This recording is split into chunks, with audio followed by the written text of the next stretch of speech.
సుధాకర్ గారు, సో మన సాంబశివరావు గారికి బొకే ఇచ్చి ఆహ్వానించవలసిందిగా కోరుతున్నాను.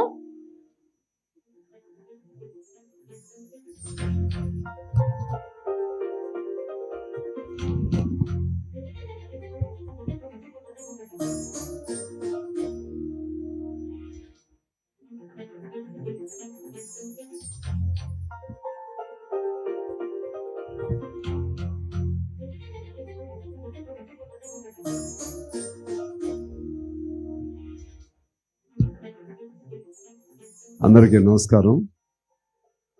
ముందుగా అత్యంత క్లిష్టమైన సమయంలో, కష్టకాలంలో 4 సంవత్సరాలు ఒక ఛానల్ పరిపూర్తి చేసుకోవటం చాలా సంతోషదాయకం. 4 సంవత్సరాలు అన్ని రకాల విఘ్నాలను, అన్ని రకాల ఎదురు దెబ్బలను తట్టుకుని 4 సంవత్సరాలు సక్సెస్ఫుల్గా కొనసాగినటువంటి స్వతంత్ర ఛానల్ యాజమాన్యానికి ముందుగా అభినందనలు తెలియజేస్తా ఉన్నాను. ఈ వాస్తవం ఏంటంటే, ఈ రోజుల్లో ఒక ఛానల్ నడపాలన్నా, ఒక పత్రిక నడపాలన్నా ఎందరో ఆశీస్సులు కావాలి, ఎంతమందో అండదండలు కావాలి, ముఖ్యంగా పాలక వర్గాల అండదండలు కావాలి. పత్రికలు మరి పాలక వర్గాల చల్లని చూపు లేకపోతే పత్రిక నిలబడదు, ఛానల్ కూడా నిలబడదు. ఇది ఒక భాగం. ఛానల్స్, పత్రికలకి కొన్ని లక్ష్యాలు ఉంటాయి. కొంతమంది లక్ష్యంగా పెట్టుకుంటారు, కొంతమంది మీద ఫోకస్డ్గా ఉంటారు. మీకు అందరూ లక్ష్యంగా ఉంటే అందరికీ మీరు లక్ష్యంగా అవుతారు. అంటే మీరు ఎప్పుడు ఛానల్ దొరికిద్దా అని ఈ ఛానల్ మీద మిగిలిన వాళ్ళకి లక్ష్యంగా ఉంటుంది. అందువలన అటు మీరు ఎదురు దెబ్బలు తినాలి, అదేవిధంగా సమాజంలో ఏదైనా చెడు పైన ధైర్యంగా పోరాటం చేయాలంటే వాళ్ళతో మీరు ఎదుర్కోవాలి. అలాగే ఆర్థికంగా ఇవన్నీ కూడా చాలా ఇబ్బందులు ఉంటాయి.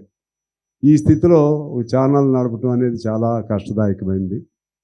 రెండో అంశం ఏంటంటే, ఏ ఛానల్ అయినా సరే పూర్వకాలంలో, అంటే వార్తా కాలంలో, వార్తలు స్టార్ట్ అయినటువంటి ప్రాథమిక దశలో సామాజిక శ్రేయస్సును దృష్టిలో పెట్టుకుని అప్పుడు పత్రికలు ఉండేవి.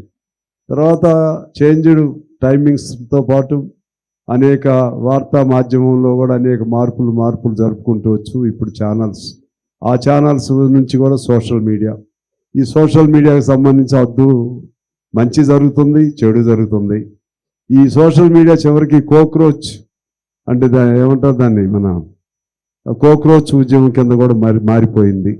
అంటే ఎక్కడ ఒక చోట కంట్రోల్ చేయాలనుకుంటే ఇంకో చోట ఉద్భవిస్తూ ఉంటుంది, ఒక చోట దాన్ని సప్రెస్ చేయాలనుకుంటే మన భావాల్ని ఇంకో చోట ఆ భావాలు కొత్తగా పుడతా ఉంటాయి.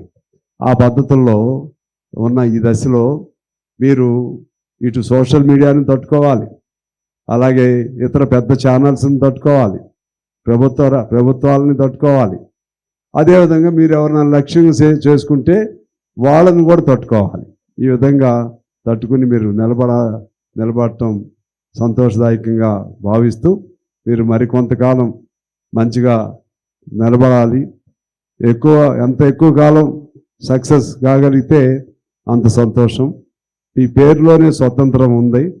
స్వతంత్రంగా మీరు వ్యవహరించాలి, అన్బయాస్డ్గా ఉండాలి. అన్బయాస్డ్గా ఉండే క్రమంలో మాలాంటి కమ్యూనిస్ట్ పార్టీల వాయిస్ కూడా మీరు రిఫ్లెక్ట్ చేయాలి.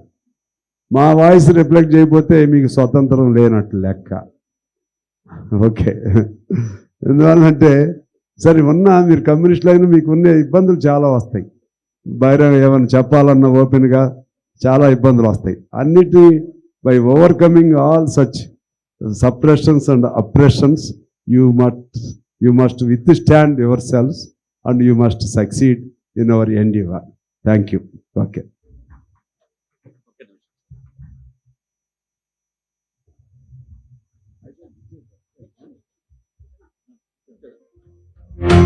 థ్యాంక్ యూ సో మచ్ అండి సాంబశివరావు గారు.